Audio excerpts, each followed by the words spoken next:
This video is about the Oslo peace process, which began in 1993 with secret negotiations between Israel and the PLO. Most people say the peace process failed in the year 2000 with the outbreak of the Second Intifada.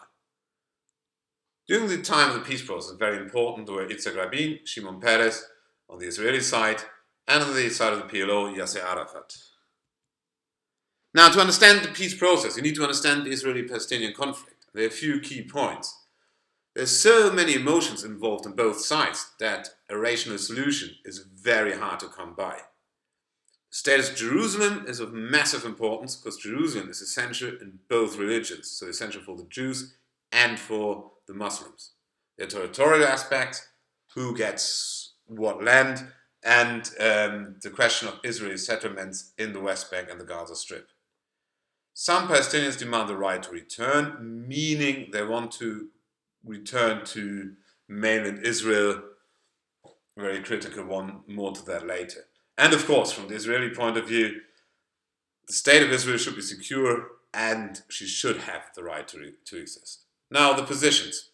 The official position in Israel and the position of the majority is, yeah, right, fine with us, we swap the West Bank and Gaza, what should we do with this land? We want to have peace, we want to live in peace. The right-wing position says,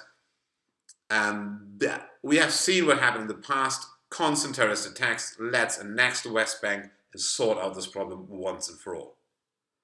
On the Palestinian side, we have an extremist position, the mentioned right to return and the extinction of Israel, and a moderate position, two-state solution is fine with us. Now to the events.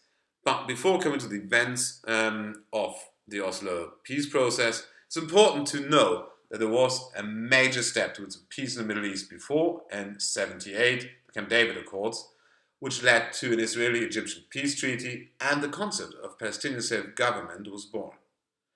Then in 1991, there was a conference in Madrid, should bring peace to the Middle East, and all Arab nations and Israel were involved.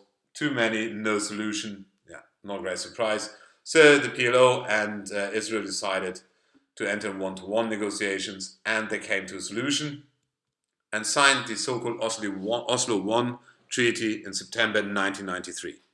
Actually, it's not Oslo I, the official title is Declaration of Principles on Interim Self-Government Arrangements. Two parts in this. One is Israel troops will withdraw from parts of the West Bank and the Gaza Strip, and these areas, Palestinians will take over the control. The other is we want to establish a dialogue now, and Israel recognized the PLO as a representative of the Palestinian people, and the PLO recognizes Israel's right to exist and denounces violence and terrorism.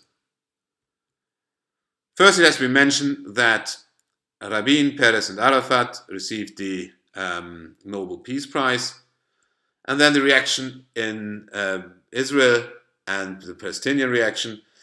The parliament ratified the agreement. There was a bit of opposition from right-wing politicians and settlers. The Palestinian reaction was no ratification. Fatah said we accept the whole thing. Hamas and other extremist groups rejected the agreement. And Hamas was it who immediately launched a massive wave of terrorist attacks on Israel, especially suicide attacks. Quite nasty. However, in 1995, another treaty was signed, but the process should face a downturn when Prime Minister Rabin was assassinated in 1995.